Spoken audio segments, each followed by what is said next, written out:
So yun, good morning sa atin mga chong. Diyan. Happy New Year nga pala sa atin. Oh. Ngayon lang ako nakapag-vlog. Pasensya na po.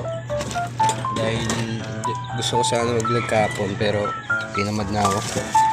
Kasi nakita ko yung kalapati ko na tinira ng pusa. Chong. Putol yung paa.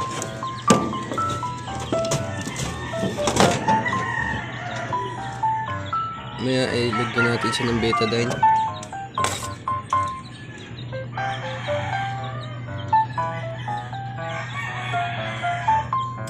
Ito pa naman ay araw-araw natin kay spotter. Ano? Putol yung paa. Isang paa na lang. Ito yung gaya kay spotter. Oh. Kabinukod natin. Gusto ko mag-vlog pero ay gusto ko man siyang